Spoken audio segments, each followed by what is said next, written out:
All right, so Jake Paul is basically accusing Nathan Diaz and his team, Real Fight Inc., his promotion that he's kind of launched here, that he right before his fight that was supposed to be against Hamzat Chimaev, that ended up being Tony Ferguson. Fight week, they launched Real Fight Inc. Anyway, so basically, Jake commented on one of Nate's posts saying that I'm going to make you pay for, not holding up your end of the bargain pretty much. I don't know the exact words, but that's pretty much the summary of it. So basically, whether this is Jake's very good, man, at acting and playing a character, and it's hard to tell when he's serious and when he's not and things like that. So it begs the question, has Nate Diaz and his team failed at helping promote this fight? Now, what you have to understand, if you don't know this, is Real Fight Inc., most valuable promotions, Jake Paul's most valuable promotions, Nate Diaz's Real Fight Inc., are working together to co-promote this event that's going to be held August 5th on DAZN Boxing. I don't think that Nate and his team are not, they are not promoting the fight, if I said that right. They are holding up their end. And here's why. There's little things that are going on here that are slowly but surely building up this fight, as it's a couple weeks away now at the time of this video being recorded. I've done several videos on my channel about Nate Diaz in this boxing match and my takes. So this has nothing to do with that. So if you want to see those, check those videos out. This has to do solely with the fact that Nate and his team have actually done some things that I don't know if they're intentional, but they're working and they're helping. So some things that you need to know about the Diaz brothers is they do a lot of things that I don't know that they mean for them to be intentional or not, but they're actually kind of master marketers because they speak their mind and they just kind of do whatever the hell they want, which in a way turns out to draw attention to their situation. Back when Nick Diaz fought GSP, he skipped the press conference and it was a big deal on ESPN, and ESPN never really gave two craps about MMA at the time. And then Nate Diaz, he's left press conferences. McGregor showed up late. He stood up, walked out, threw water bottles. The list goes on and on. When he was supposed to fight Poirier and then they played the promo of Habib and Conor, he got up and left. So like, it's really odd promoting, but it works. It gets people talking. It gets people interested. Now, what has Nate and team done for the Jake Paul fight that is kind of genius in a way? Well, they've had this issue with this guy, Esquivo Falcao, this boxer, this Brazilian boxer. I made a video talking about what he did and kind of the snakiness. Now, again, I don't know if the guy was just kind of just being a punk. It sounds like he was, because Chris Avila, Nate's teammate, was on Ariel Helwani, kind of didn't have anything good to say about Esquiva Falcao. He kind of fought back, verbally against him there and gave his take on the situation, but it turned out to be good promotion. Nate and team get credit for that. The sparring clips that got leaked that everyone's been talking about, Nate sparring, that helps for promotion. Nate went on Pat McAfee and was funny as hell. And, and people were like, Nate's like, people keep making fun of the way I talk. He's saying I got CTE and shit. He's like, motherfucker, I've been talking this way the whole time. So like, that's promotion. Nate being funny. Nate was on there with Jake. What it is I don't think Nate likes the fight. He likes the money. He doesn't like all the BS involved. And especially when it's a guy like Jake Paul, who's just known to heckle and do very like childish things that work for marketing. But Nate Diaz doesn't want to be involved with that crap, man. And you could say, well, why did he take the fight? Because it's a good opportunity financially, platform wise, gets its boys paid. There's several reasons.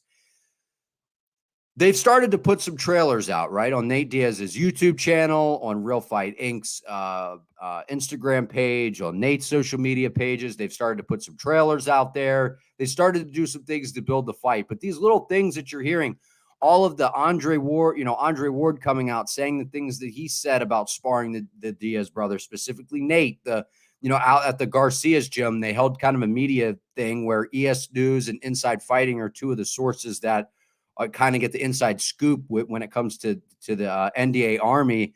And they were there getting footage of Nate kind of doing, shadow boxing, him talking, just talking to them, chatting with them a little bit. Then they got Robert Garcia, Mikey Garcia, some different pro boxers speaking very highly of Nate and how they were surprised at what he was able to do in there, how many he's sparring 12 rounds. He's been here multiple days sparring multiple rounds, and he picked it up as he went. His cardio is good. All of that is promotion. Whether it's intentional or not, I have no idea. But the bottom line is it's creating an intrigue to this fight. And if you don't see it, well, maybe I can help you see it or change your mind of if you're like, man, this fight's, kind of garbage. What the narrative is here, people think Jake's going to knock out Nate. They think Nate is just kind of this brawler. He's sloppy. He thinks he can box, but he really can't. And, everyone just thinks Jake Paul's too big for him. He has the experience. He's the better boxer. All of these things. But yet you're hearing these stories from these really high-level pro boxers, these very credible sources that are saying, wow, Nate's actually pretty good. We've been taken by surprise. Andre Ward, one of the best boxers out there, saying Nate Diaz is good, man. And it creates this intrigue of like, well, is Nate actually a pretty darn good boxer? What's going to happen when he gets in there with Jake? He's tough. Ye's a little bit smaller maybe, but he's been in some wars. The guy could take a shot. He never backs down. His cardio's insane. The pressure, punches and bunches, that 1-2 that he throws. That's the intrigue. That's promotion. Is it the most orthodox way to promote? No. Now, when people think of promotion, they think of doing 50 million interviews, releasing 20,000 trailers, which at the end of the day, that can kind of get people to be like, all right, enough. Like Jake Paul's done 50 million interviews recently, talking about the thing. And it's the same thing over and over again. Oh, Nate beat Conor. Well, I'm going to knock out Nate and do what Conor couldn't do. Okay, there's Jake's line. He said it in every single thing. So it's like that becomes a little exhausting. And people are like, I'm not even clicking on that. But when something comes out from Nate and the Diaz team, you're like, whoa, let me check that out, because there's been very limited things and from them directly. But, they also did release the first part 1 of Road to War vlog, episode 1. So that stuff's always fun to watch, kind of behind the scenes with the Diaz team. But it's a very unique promo style here going on. And whether it's on purpose or not, I don't know. But it's interesting because Nate and hasn't came out and said anything really about this Esquivo Falcao and what's kind of went on at the gym. And no one's really ever said anything other than when Ariel brought it up to Chris Avila, and Chris Avila kind of had a little something to say. But other than that, there hasn't been a big deal about it made by the Diaz team. So it makes you wonder, like, some of the videos, the Brick House boxing pad work was like the first pad work we got to see of Nate, where people were like, whoa, that looks atrocious. And all of this and that, which, again, the Diaz style is awkward with boxing, especially Nate. I don't know. What do you all think? Do you think the Diaz team's holding up their end of the bargain on the promoting? I think so. I just think that they have a different way to go about it. Their form of promotion is through word of mouth, people kind of vouching and being like that. That's part of the intrigue here, right? People love Nate. That Jake has his own unique fan base. The intrigue here is Jake Paul knocks people out. He's been beating retired MMA fighters. Now he's going to be taking on one of the legends of the sport that is one of the most loved fighters by the people of all time, future Hall of Famer, one of the GOATs of the sport. And there's that intrigue. He says that he can box. He's been sparring pro boxers all these years. And it's like Nate kind of does have this boxing heavy style. So you're like, can he beat Jake? Is he going to be able to beat Jake? Is he going to be able to put the nail in the coffin with this Jake Paul boxing thing? That's the intrigue. And I think Team Diaz is playing off of that. And I think they're kind of letting the words of these other pro boxers out there in Cali specifically kind of do the promoting for them, these interviews.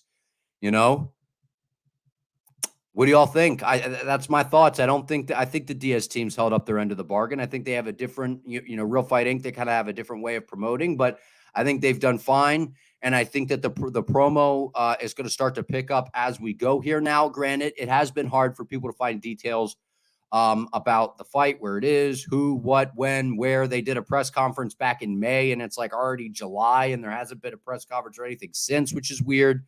But they don't even have the DAZN pay-per-view details necessarily finalized yet. So that's also probably part of it as well. But what do you all think? Comment below. Subscribe, like the video, help your boy out. I appreciate you all, and I'll see you in the next one.